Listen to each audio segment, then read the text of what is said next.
Greetings and welcome to Miles More Motivation, the show that is designed to give you more fulfillment, joy, happiness, and obviously more motivation. In this episode, we're going to talk about what to evaluate before the lockdown ends, what you should maybe be thinking about before the lockdown ends. If you're watching the news, sooner rather than later, we are going to be let out of our cages and we're going to be able to get back to a new normal, whether that's wearing masks and standing at 2 meter distance, but we are going to be eventually, sooner rather than later, God willing, we are going to be returning to some form of new normal. And I think now is a really good time for you to evaluate some things, because one of the things that I've found most pleasant about this lockdown is the amount of time I've had to think and to work on things that maybe I wouldn't have been able to work on if I was out on the road and speaking and presenting seminars all over the country. It's given me literally uninterrupted time, bar when I'm coaching and recording these videos, to really think. And for me, there's three things that I've really been thinking a lot about and I've really been evaluating. And so I thought I would share with you in this video what I've been evaluating during this lockdown and what I recommend that you should consider evaluating yourself before this lockdown period ends. Because one of the things that I know about when this period ends is the excuses that people used to have about not having the time to do X, Y, Z, they're probably going to return, right? And so now, while you have arguably so much time, even if you are working at home, you know that the commute, you don't have to do that now. Those of you who travel to the gym, you don't have to do that now.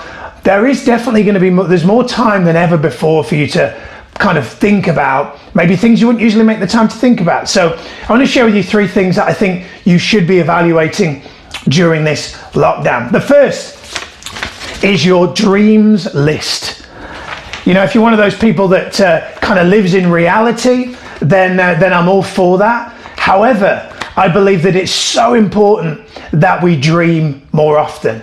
If right now there's a goal inside of you that you've not yet done, you've not yet gone for fear of failure, for just, kind of think that it's maybe impossible, I want to kind of challenge you to write out a dream list. And that dream list is ultimately writing down a list of things that if you're at the end of your life looking back and you, on reflection, there were some things that you haven't yet done in your life that you would love to do, what would be on that list? Kind of my challenge to you is to take this time that we're in this lockdown to evaluate what is it that you want for the rest of your life. This period now, I kind of see it as a real chance to recharge and reflect and really assess and maybe even redefine how you want your life moving forward. For me, my coaching business was really built on live events and seminars and running, arriving at hotels and sticking up banners and plugging in PowerPoint presentations, and all of that right now is on hold. And because of this pandemic, it's made me realize that maybe that's not actually the kind of business that I really want to build. Maybe I don't want to be traveling all over the country doing seminars. Maybe I'd rather always be at home, as I have been over the past few weeks. And I've found that actually my coaching clients have been really enjoying the virtual coaching and the virtual experience because they've not had to leave their home. And they've argued that many of them have said they've got the same result as a result of that because they've been able to be more present doing it from home. So you need to evaluate your dreams, and if you don't have dreams, then this is a real opportunity for you to start to think about, well, if I was at the end of my life looking back and I were to regret something because I hadn't done it yet, what would that be? So I want you to think about your dream list. Next, probably even more important than that, is to think about your ideal day. Now, sometimes I ask coaching clients, what does your ideal day look like? And they immediately are drawn to talking about being on a paradise island. Not a parasite island, that would be weird.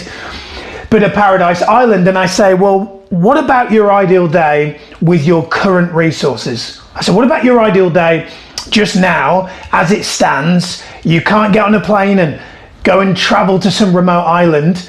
And even if you could, in this particular precise moment, we can't physically do that. So I say, what does your ideal day look like with the resources you have now? If you couldn't just fly off somewhere, because you can't right now in this lockdown, what would your ideal day look like? And for me, one of the things that we've done in our household is really define our ideal day with our current resources. See, a lot of people think that, happiness is some destination in some faraway island, but I'm here to tell you it's not. Several years ago, I went backpacking in Honduras in Central America, volunteering in a school. Sounds like an amazing contribution to the world, but most of that trip I was miserable. You see, because I was really unhappy, and I went to Honduras thinking it would make me happy, and lo and behold, it didn't. So I'm here to tell you, from that position of reading an autobiography in a beach hut with white, beautiful sands in Honduras for New Year's Eve about 10 years ago, I wasn't happy. So I'm here to tell you the Paradise Island myth about that's going to bring you joy. It's not, because wherever you go, there you are, as the book title suggests. So think about your ideal day. For us in our house, it's, walk together, it's a workout together, it's playing with Sage, it's meditation, it's watching an episode of Impractical Jokers because that really makes us belly laugh. It's some personal development, it's some coaching calls, it's recording a live video, it's a romantic evening with our phones offline, fully plugged and unplugged, not fully plugged and unpresent, fully unplugged and present with each other. So what does your ideal day look like? Think about that before the lockdown ends. And last but not least, you want to evaluate your mood. So you want to do a mood evaluator. And what that means is, I want you to kind of think about over the past few weeks, what's your average mood been like? Have you been in a really positive, happy, joyful mood? Or have you been kind of low and kind of a bit down about the situation, praying for it to end, hoping for a financial miracle? What kind of mood have you been in on average? And have you owned that mood that you've been in? See, one of the things I've learned from the studies that I've done and the courses that I've been on is that the moods that we're in is in our control. You can change your mood as easy as you can change the channel on your television. But you see, most people think that their mood is to do with their outside situation.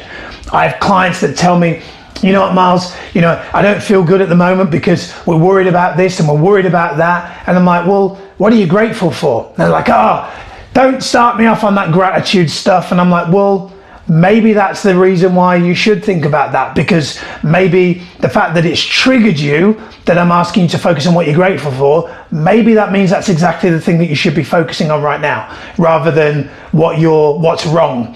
How about being more grateful for your kids and that you have more time together? How about being more grateful for the fact that you've got more time with your husband or wife and you can work on really reconnecting in your marriage again? I want you to really think about, what is it that you want your ideal day to look like? And also, are the moods that you're currently in the kind of moods that you really want to be in moving forward? You have to consciously decide the moods that you're in on a day-to-day basis, because even when the lockdown ends and you have this perfect business and this perfect financial situation, if that ever arises, if your mood is not good, you will not enjoy it. Tony Robbins says success without fulfillment is ultimate failure. Yeah, and for most people, success, achievement is not the problem. Alignment, fulfillment is the problem. And the way to feel more fulfilled, the way to feel more joy, comes down to checking in on what mood you're in. And when you're not in the best mood, changing that mood as quickly as you change the remote control on your TV.